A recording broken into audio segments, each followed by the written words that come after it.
¿Qué tal, estimados amigos del Salvador? Les saluda Francisco Arballo, gerente senior del área de precio de transferencia de Grupo Consultor F. Bienvenidos al primero de nuestra serie de webinars de actualización en materia de precio de transferencia para Centroamérica y Sudamérica. El día de hoy nos toca hablar con ustedes El Salvador como el primero de nuestra serie de webinars. Vamos a hablar sobre las novedades en materia de precio de transferencia y la nueva declaración en materia de operaciones con sujetos relacionados. Vamos a revisar una introducción al tema de precio de transferencia, vamos a empezar hablando sobre qué es, quiénes son las partes relacionadas, cuál es el famoso principio de independencia efectiva y posteriormente vamos a enlazarnos con nuestro gerente de Oficina El Salvador para que nos hable sobre el marco regulatorio en materia de precios y cuáles son las disposiciones dentro del Código Fiscal que establecen para los contribuyentes la obligación de elaborar su estudio y presentar su declaración informativa. Posteriormente hablaremos sobre algunas recomendaciones en materia de precio de transferencia hacia los contribuyentes, de cómo deberían de estar trabajando con sus asesores para asegurarse de minimizar los riesgos de revisión por parte de la autoridad y también para minimizar los riesgos en su estudio de precio de transferencia debido a la falta de tiempo o a la falta de oportunidad para desarrollar el análisis adecuado de precio de transferencia. Vamos a comenzar hablando sobre la definición de precio de transferencia. Precios de transferencia es, como tal, la evaluación de los precios o contraprestaciones que se pactan entre dos empresas relacionadas conforme al principio de plena competencia. Básicamente lo que nos dice el principio de plena competencia es que todas las operaciones llevadas a cabo entre empresas relacionadas deberán de llevarse a cabo bajo condiciones y términos que consideren los precios o contraprestaciones que hubieran pactado empresas no relacionadas en condiciones similares o bajo circunstancias similares de negocio. ¿Quiénes se consideran partes relacionadas? Lo vamos a ver un poquito más adelante en el marco regulatorio, pero de forma resumida, hay tres instancias donde se genera una vinculación entre dos empresas de un mismo grupo. Pudiera ser que haya una dependencia económica, que haya un control de capital o que haya también un control administrativo en común entre las dos entidades. ¿Qué quiere decir? Si yo tengo una empresa A y esa empresa A es accionista de la empresa B, yo automáticamente soy parte relacionada de mi empresa B por control de capital. Vamos a tener también la participación de Daniel Hernández, nuestro gerente de El Salvador, para que nos hable un poco sobre el marco regulatorio. Vamos a definir primero cuál es el principio de independencia efectiva y vamos a hablar un poquito sobre la parte del formulario 982, versión 4, que es la última versión de esta declaración de operaciones con sujetos relacionados, que habrá de presentarse como máximo el último día de marzo de 2019 por las operaciones llevadas a cabo durante el ejercicio fiscal 2018. Vamos entonces con nuestro gerente de El Salvador, Daniel Hernández, quien nos va a estar hablando sobre el marco regulatorio en materia de precio de transferencia para El Salvador. Adelante, Daniel. Gracias, Francisco. Mi nombre es Daniel Hernández, gerente de Grupo Consultor F El Salvador, y en esta ocasión vamos a hablar un poco acerca de la legislación en materia de precios de transferencia. En El Salvador, a partir de la reforma del 16 de diciembre del 2009, la cual fue publicada en el Diario Oficial 239, tomo 385 del mismo año, establecía que los contribuyentes que celebraran operaciones o transacciones entre sujetos relacionados estaban obligados a considerar para dichas operaciones o transacciones los precios de mercado. Es por eso que en el artículo 62A se establece que para efectos tributarios los contribuyentes que celebren operaciones o transacciones con sujetos relacionados están obligados a determinar los precios y los montos de las contraprestaciones, considerando para esas operaciones los precios de mercado utilizados en transferencia de bienes o prestación de servicios de la misma especie entre sujetos independientes. Esto para dar cumplimiento al principio de independencia efectiva. Posterior, en el año 2014, se hace una reforma al artículo 62A, en el cual ya se incluye un marco, además del marco regulatorio que sería el Código Tributario, también se incluye los lineamientos sobre precios de transferencia de la Organización para la Cooperación y el Desarrollo Económico OCDE. El párrafo que se agregó decía de la siguiente manera: los contribuyentes, para efecto del cumplimiento de la obligación regulada en el inciso anterior del artículo 62A, deberán determinar el precio de mercado utilizando los procedimientos y métodos técnicos contenidos en el Código Tributario y los lineamientos sobre precios de transferencia establecidos por la Organización para la Cooperación y el Desarrollo Económico. De igual manera, la administración tributaria también podía utilizar, en este caso, las directrices de la OCDE, lo cual no estaba contemplado en las reformas del año 2010. Es importante mencionar que bajo la base presunta también hay 4 artículos importantes. ¿Cuál es el 199A, 199B, 199C y 199D? El artículo 199B habla acerca del precio de mercado y es la forma de cómo la administración tributaria determinaría si estaban las transacciones celebradas entre partes relacionadas a precios de mercado. Pero hay algo muy importante que tenemos que considerar, y es quiénes van a ser contemplados según el Código Tributario como parte de un sujeto relacionado. Es por eso que el artículo 199C tiene 14 supuestos. 14 supuestos los cuales el consultor debe ir agotando uno a uno para determinar si existe o no existe algún tipo de relación. No solamente lo vamos a considerar como una participación accionaria, ya que nos vamos a dar cuenta que dentro de estos 14 supuestos hay algunas situaciones que hay que considerar y que son muy importantes. Primero, dentro del artículo 199C me establece que cuando uno de ellos dirija o controle la otra o pase directa o indirectamente al menos el 25% de su capital social o sus derechos de voto, va a ser considerado una parte relacionada. También dice que va a ser parte relacionada cuando 5 o menos personas dirijan o controlen a ambas personas o posean en su conjunto, ya sea de forma directa o de forma indirecta, al menos el 25% de la participación en el capital social de los derechos de voto. Cuando sean sociedades que pertenezcan a una misma unidad o decisión de grupo empresarial, que ese es uno de los más comunes que tenemos actualmente.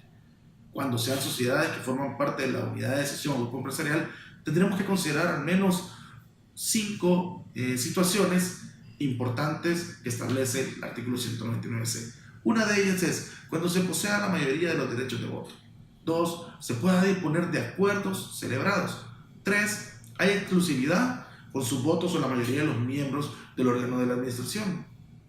4. La mayoría de los miembros del órgano de administración de la sociedad denominada sean miembros o sean gerentes del órgano de administración de la sociedad y tengan la facultad de nombrar o destituir a la mayoría de los miembros del órgano administrativo. Otro de los supuestos que tenemos que considerar es que para efectos de los literales anteriores se va a considerar una persona natural cuando posea una participación en el capital social o en sus derechos de voto, cuando la titularidad de la participación directa o indirecta corresponda al cónyuge o persona unida por relación de parentesco en línea directa o colateral, por consanguinidad hasta el 4º grado de afinidad o hasta el 2º grado por afinidad, en lo que es la unión de personas a sociedades de hecho o contrato de colaboración empresarial o un contrato de asociación en participación cuando alguno de los contratantes o asociados participe directa o indirectamente en más del 25% en el resultado de la utilidad del contrato. Si somos un poco cuidadosos y recordamos un poco lo que dicen las normas internacionales de información financiera, me dicen que yo puedo tener influencia significativa cuando tengo al menos el 20%. En esta ocasión, la administración tributaria ha determinado un 25%, aun cuando sabemos que el marco regulatorio de una u otra manera pues está enlazado a que nosotros tenemos que tener normas internacionales o un marco contable aceptable para poder hacer una evaluación en materia de precios de transferencia. Otro de los supuestos es cuando una persona domiciliada en el país y un distribuidor o un ente exclusivo de la misma residente en el extranjero. Asimismo, un distribuidor agente exclusivo domiciliado en el país de una unidad domiciliada en el exterior y esta última. Una persona domiciliada en el país y su proveedor en el exterior, cuando éste le efectúe compras y volúmenes que representen más del 50%. Y ese es un tema muy importante que tienen que considerar los contribuyentes, ya que no solamente nos vamos a basar específicamente en la acción o en la participación accionaria, También es importante que consideremos que tal si yo tengo uno de mis proveedores que representa más del 50%, probablemente no haya más relación que esa, una relación comercial, pero ya la administración tributaria está requiriendo de que se considere como una parte relacionada para poder identificar si de una u otra manera nos está beneficiando a una de las partes. Otro de los supuestos importantes es una persona residente en el país y sus establecimientos permanentes en el extranjero, y un establecimiento permanente situado en el país y su casa central o casa matriz residente en el exterior, o cualquier otro establecimiento permanente de la misma o una persona relacionada con ella. El artículo 199D habla acerca de los criterios de comparabilidad y a la vez considera cuáles van a ser aquellas situaciones en las que yo voy a requerir algunas eliminaciones por diferencias, en las que yo voy a tener que realizar algún tipo de ajuste. El artículo 199 habla de los criterios de comparabilidad en sus primeros incisos y son muy similares, de hecho son idénticos a los que establecen las directrices de la OCDE, los cuales podemos tener características de las operaciones efectuadas, que estas sean transferencias de bienes materiales tangibles o prestación de servicios, análisis de las funciones o actividades desempeñadas, lo que incluye los activos y los riesgos asumidos en las operaciones que cada una de las partes involucradas tienen dentro de la operación, términos contractuales, eso es importante también considerarlo, o los que no se encuentran expresamente en ningún contrato, pero que realmente cumplen las transacciones entre partes relacionadas o permite que se cumpla como un acuerdo de palabra, circunstancias económicas y lo que son las estrategias de negocios. Cuando hablamos acerca de la eliminación de las diferencias, siempre dentro del artículo 199 dice que a los fines de la eliminación de las diferencias resultantes de la aplicación de los criterios de comparabilidad se debe tomar en cuenta, entre otros, los siguientes elementos: 1. Plazo de pago; 2. Cantidades negociadas; 3. Propaganda y publicidad; 4. El costo de intermediación; 5. Acondicionamiento, flete y seguro; y 6. Naturaleza física y de contenido. Hay un artículo también muy importante, y el cual es el artículo 124A, que habla acerca de la declaración informativa. Esa declaración informativa ha tenido una serie de modificaciones. Actualmente tenemos la versión número 4. La primera versión requería nada más información básica del contribuyente. En la segunda versión y en la tercera versión ya se incluían 3 apartados: la sección A, la identificación del contribuyente; la sección B, se hablaba acerca de las transacciones, en donde únicamente se tenía que reflejar el tipo de transacción, el monto, y si se habían determinado criterios de comparabilidad, cuáles eran los que se habían utilizado, si se habían considerado algunos ajustes y cuál es el método aplicado. Finalmente, una sección C, en donde ya se dejaba los datos del contribuyente. Actualmente hay una versión número 4, la cual Francisco le va a explicar un poco. Cualquier inquietud que puedan tener, no duden en contactarnos en Grupo Consultor F El Salvador. Aparecerán nuestros correos electrónicos ahí y nuestro número de teléfono para que ustedes puedan contactarse con nosotros y poder asesorarlos de forma personal. Dejo la palabra con Francisco. Gracias. Muchas gracias, Daniel. Gracias por tu participación. Vamos a continuar hablando sobre el informe de operaciones con sujetos relacionados, conocido como formulario 982, en su versión número 4, la cual, como mencionaba anteriormente, deberá de ser presentada por los contribuyentes a más tardar el 30 de marzo por las operaciones llevadas a cabo durante el ejercicio fiscal 2018. Este informe o este formulario se divide básicamente en 3 secciones y se presenta a través de la nueva plataforma de la Autoridad Tributaria para presentar los informes fiscales. La primera sección se titula Operaciones con sujetos relacionados, y aquí básicamente debemos de revelar los datos de identificación general de nuestras partes relacionadas con las cuales tuvimos operaciones durante el ejercicio fiscal que estamos reportando. En esta sección debemos de poner el nombre legal o la razón social de las partes relacionadas. Debemos de poner el número de identificación fiscal, ya sea de El Salvador o del extranjero. Debemos de poner también cuál es el criterio de vinculación, cuál es la razón por la que se considera que somos partes relacionadas. Ya lo veíamos, puede ser por control accionario o de capital, por una dependencia económica o por un control administrativo. También tenemos que poner el monto de la operación y el tipo de la operación, ya sea una venta de mercancía, una prestación de servicios o una regalía o cualquier transacción que sea relacionada a un activo intangible. Adicionalmente, la segunda sección del informe de operaciones con sujetos relacionados se titula Documentación comprobatoria. Aquí la autoridad tributaria nos pide que revelemos qué tipo de documentación respalda los resultados que estamos plasmando respecto a cada una de las operaciones intercompañía. Debemos de poner si contamos con un estudio de precio de transferencia o si se hizo a partir de información de respaldo, que pudiera ser cualquier otro tipo de información distinta de un estudio de precio de transferencia como tal.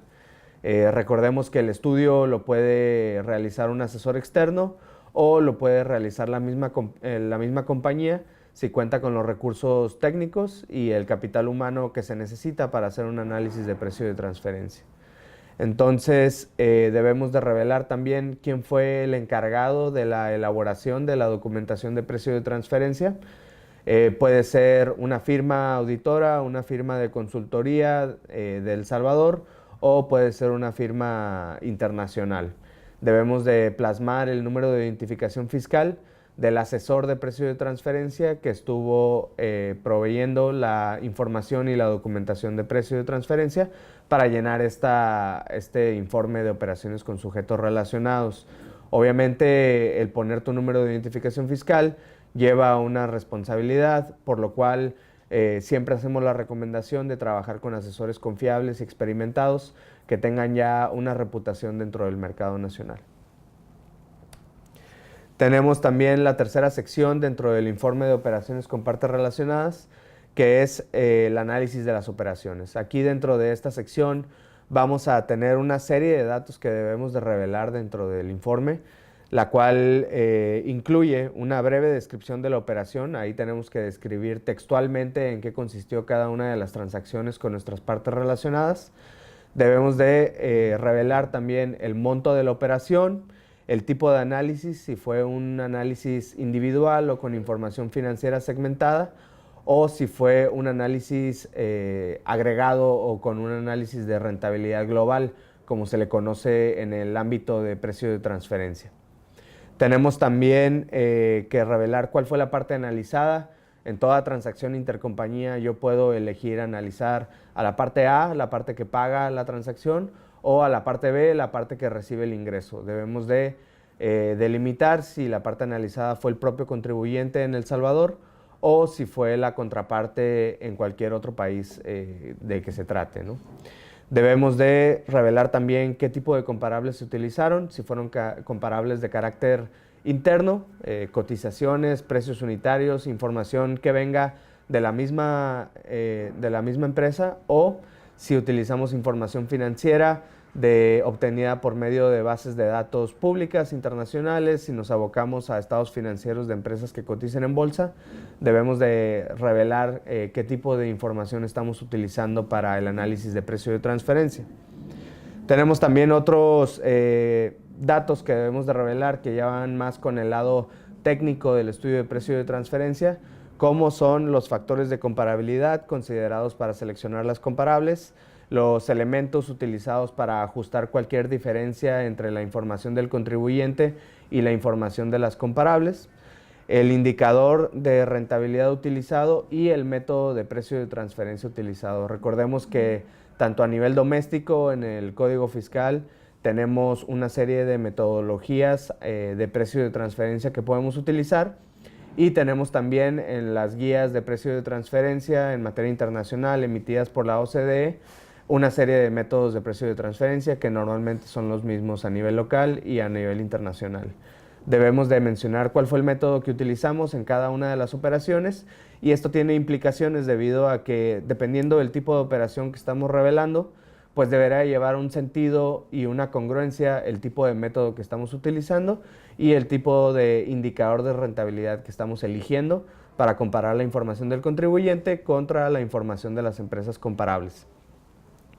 Tenemos también el margen de utilidad obtenido en la operación, o el porcentaje de utilidad, o inclusive el porcentaje de pérdida que se obtuvo en cada una de las operaciones vinculadas. En caso de un préstamo intercompañía, pudiese ser una tasa de interés. En caso de una operación de compra de inventario para reventa de producto, podría ser un margen de utilidad o un margen de pérdida inclusive en algunas ocasiones. Tenemos que revelar también si utilizamos estados financieros globales del contribuyente o si utilizamos información segmentada, un estado de resultados segmentado para las operaciones con partes relacionadas. Tenemos también lo que debemos de revelar es el rango intercuartil obtenido de la comparación de las empresas comparables contra el margen obtenido del contribuyente, la aplicación de los ajustes económicos o ajustes de capital, como se le conoce, y cuál es el rango ajustado que obtuvimos una vez aplicados dichos ajustes. Todos estos elementos de la tercera sección del informe de operaciones con sujetos relacionados tienen diferentes implicaciones debido a que todas las casillas deberían de llevar una cierta congruencia a ojos de un revisor fiscal o a ojos de un experto en materia de precio de transferencia. Inconsistencias en los datos que se revelen dentro de dicho informe seguramente detonarán requerimientos adicionales de información o algún requerimiento del estudio de precio de transferencia por parte de la autoridad tributaria. Entonces, los invitamos a que se aboquen a sus asesores en materia de precio de transferencia y le den la debida seriedad a este informe, que no es para nada corto ni sencillo de llenar, y deberán de tener el tiempo necesario para poder asegurarse de estar revelando la información correcta y no poner a la compañía en una situación de riesgo o en una situación de revisión por parte de la autoridad. Finalmente, como tercer tema para concluir el webinar del día de hoy, tenemos una serie de recomendaciones sobre las buenas prácticas en materia de precio de transferencia y cuál debería ser el proceso normal de trabajo con sus asesores de precios. Normalmente los contribuyentes ven el tema de precio de transferencia como una práctica que debe de revisarse o un cumplimiento fiscal que debe de revisarse una vez cerrado el ejercicio fiscal, cuando la realidad es que no. Normalmente la práctica, como debe de ser o como nosotros recomendamos a nuestros clientes que se dé normalmente, es que se lleve un precierre de precio de transferencia con estados financieros a octubre o a noviembre, donde le den oportunidad al asesor de hacer las recomendaciones pertinentes y determinar si existe necesidad de ajustar el precio o contraprestación de algunas operaciones con empresas relacionadas, para efectos de ubicarse dentro del rango determinado de independencia efectiva. Esta oportunidad de determinar ajustes pues le permitirá al contribuyente corregir cualquier situación que una vez cerrado el ejercicio seguramente será mucho más difícil corregir, considerando que habrá que modificar estados financieros en El Salvador y tendríamos que determinar cuál sería la repercusión en el país de la contraparte. Tenemos entonces básicamente tres etapas de trabajo dentro del proceso de precio de transferencia. La primera etapa es donde hacemos la revisión de los estados financieros preliminares, el análisis funcional del contribuyente, donde nos sentamos a platicar con ustedes y hacemos un análisis de las funciones, los activos y los riesgos que está llevando a cabo la empresa en El Salvador. Y posteriormente determinamos si existe necesidad de algún ajuste en materia de precio de transferencia. Tenemos también la parte de la segunda etapa, donde ya seleccionamos cuál es el método de precio de transferencia más adecuado para llegar a conclusiones sobre el cumplimiento o incumplimiento en materia de precio de transferencia. La parte del análisis económico, donde ya aplicamos el método de precio de transferencia que seleccionamos y donde elaboramos el estudio de precio de transferencia. La tercera etapa, que puede ser antes de la declaración del impuesto sobre la renta, es donde ya entregamos el documento de precio de transferencia a la gerencia, discutimos con ellos los resultados alcanzados, definimos cuáles son las áreas de oportunidad para el siguiente ejercicio y formulamos estrategias para la prevención y la reducción de riesgos para el contribuyente, y donde nos sentamos a coordinar con el corporativo cuál va a ser la estrategia de precio de transferencia a nivel regional y en El Salvador en particular. Tenemos entonces esta serie de recomendaciones para ustedes y como punto final pues debemos de consultar la guía de orientación número 1 de 2018, donde se establece cuáles son los requisitos mínimos de precios de transferencia que deben de incluirse dentro de un estudio normal de precio de transferencia, ¿no? Les vamos a dejar en pantalla los requisitos que se deben de incluir dentro del estudio. Y yo me despido hasta aquí con el primer webinar en materia de precio de transferencia para El Salvador. Los invito a que sintonicen los siguientes webinars que vamos a estar realizando a través de nuestras plataformas y nos acompañen para hacernos llegar todas las dudas y comentarios que pudiesen tener al respecto. No dejen de suscribirse a nuestro canal de YouTube y a nuestro fanpage en Facebook. Yo me despido sin antes desearles un feliz cierre de año. Hasta luego. Muchas gracias.